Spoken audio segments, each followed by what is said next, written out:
Very good. Very good, young man. I would even put this. What about the violence in the food? Let's talk about that.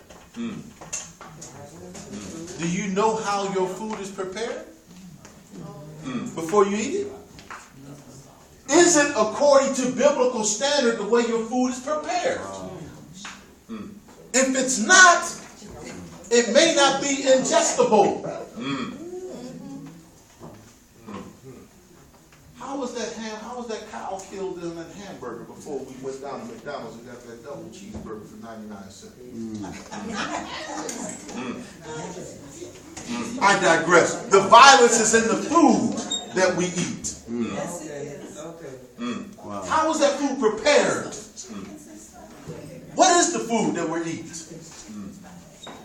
Was this the food of our people before we brought here? No. No. And we wonder why. Let me give you an example.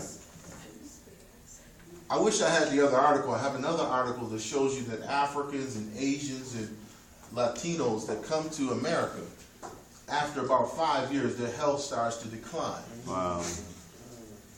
Mostly because of the food they eat. American food is not the most nutritious food in the world. And they put sugar in everything. If you think American food is nutritious, just do me one experiment. Get hungry and go to McDonald's and eat you a cheeseburger and see that you ain't hungry in 45 minutes after you eat it. Yes, sir. If it had all the nutritional value that you wanted in it, it would have satisfied you for more than an hour. Right? Wow. But because it lacks the nutritional values that you need, but it has the fat and the grease and the other things we enjoy at that moment when you're hungry. I've been to McDonald's too. You know, I try to stay away from there now. My wife, now she gets mad at me because she says, look, I don't want to go out and eat. I want to cook meal at home. You know? But you know, so you got to take that lady out. You know what I'm saying? Get her something to eat sometime. So we balance it out. But we don't go to McDonald's too often. Because anything that you can give me for $1, I know ain't worth nothing. And healthy food costs more. But it it's should. healthy for your body.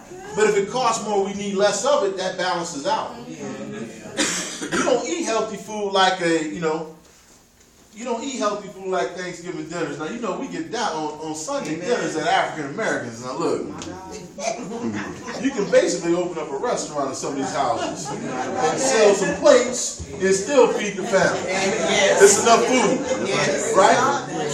You can sell 20 plates, right?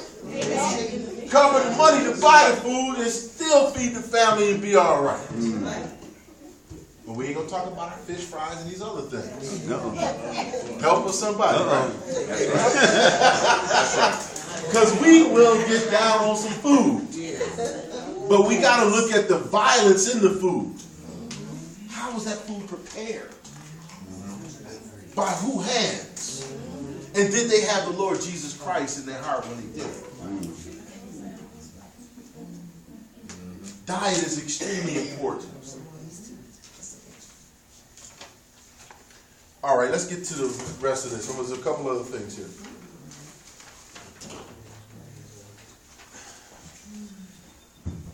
It says previous research already had established that people who had, I'm at the bottom in the middle section here, people who had experienced childhood stress had shorter telomeres as adults.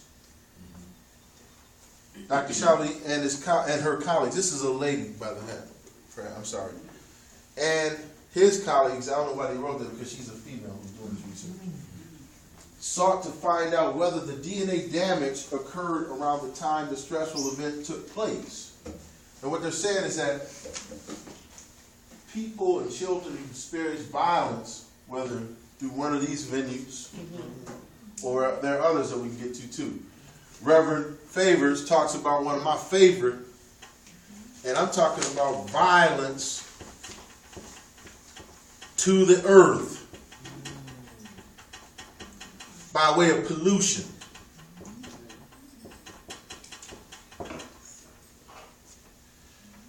One of the things I did with my middle school kids to get them to understand the effects of pollution in their neighborhoods, I had to let them know that they were drinking that sewage water. That's right. Hey, wait a minute, Miss Allen, I'm drinking sewage water? Well, why don't we take a trip down to the water processing plant and find out what we all drink? I used to throw oil down the drain over here on the street. Cooking oil. My mom said, go dump that oil out, boy, down there in that sewer. And so as we taught them not to do these things because it affects them right in their own neighborhood, they began to realize, hey, you know, I got to stop all this violence towards the earth because it's going to affect me too. Yes, sir. It got to the point where when I took those kids out, these are 8th graders, that if they saw a piece of paper getting ready to run down in the drain, they would almost run in the street and go pick it up because they didn't want it. We taught them it pretty well. Because I wanted them to have the same standard of living as anybody else who don't have to worry about somebody throwing things down, you know, the sewage. Plus, when I told them that that sewage water goes out to the lakes that we like to fish in, goes out to the streams and rivers that we like to play and swim in, well, we got to do something about that, then. So we got to protect these sewage now.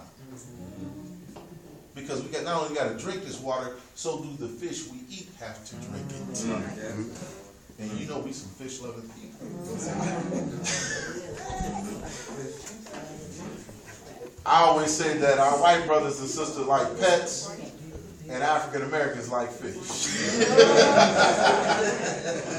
we love that fish now. Yes. All right.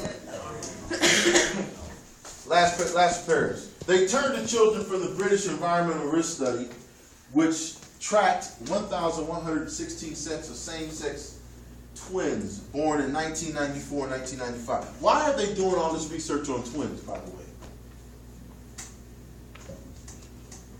Because twins have the exact DNA composition, even though they may be different. They have the exact copy of DNA. Identical twins come from a single egg that was fertilized, okay, and developed into twins. Now, they have the exact same DNA, but they may have lived different lives. Yes, right. Yeah. One may have been a smoker and one may have been a non-smoker. One may have been a polluter and one have been not a polluter. One have been raised on Harry Potter and one have been raised on the Lord Jesus Christ. So look, there may be differences even though the DNA construct is the same. Because the environment pushes DNA to change too. We are learning this right now. Yes, sir. All of these things are in our environment. The Duke researchers focused on a subset of identical twins who lived near London, including many with teen mothers. The study hazarded a rough estimate that these children lost perhaps 7 to 10 years of life compared with children who lived in more tranquil lives. I'm coming to you tonight to tell you that violence affects us in our family. Did you have a question?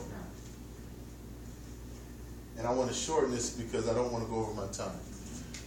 But are there any other things y'all want to add before we go in? Well, if y'all done, I'm done. I don't want to talk about it. No, we should talk about this. We should talk about this some more. Don't get upset with all this electronic stuff in our children's life and the cartoons until we're able to get ourselves right with God in this music thing. Because just like the children love entertainment, I think the adults love it more when it comes to church and music. Some things just can't get done in church unless you have a certain song. Now you tell me that's of God. That's right. Some things just can't get done unless she does that song for me. Sing that song for me, Sister Lisa, before he preaches anything, because if you don't sing that song, I can't get the word. That's right. I just need this song. And so we have to get, before we start getting on children about they should have a problem with being entertained. Because a lot of this is substitution for parenting. Yes. Yes. You don't spend any time with the child. That's right. America is working us to death, making both parents work. And so, one gentleman, well, I won't mention his name, of a different faith than most of us, said the two things that ruined the family in America, the black family in America, was fast food and daycare. See how them two come together? To take us away from our children, the time. That's true. It makes sense. And I would say one other thing. Keeping up with the Joneses versus keeping up with your own. Yes. You got your eye watching everybody else and what they got, and you can't even bless what God has given you in your own children. Then such and such and get a new car. Then I just see that new furniture truck pull up to their house. I got to get another job. I got to get further away from my children.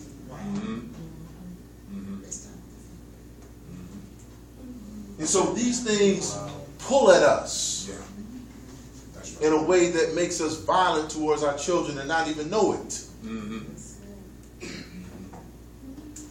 Where I teach at, the children of that school wear the most expensive sneakers, have some of the, their prom. I mean, 8th grade it's not a prom. It's kind of like a promotion to high school. I mean, it's not a high school, but I know one family that spent $700 just on her young lady's dress. And this was a mother on a fixed income.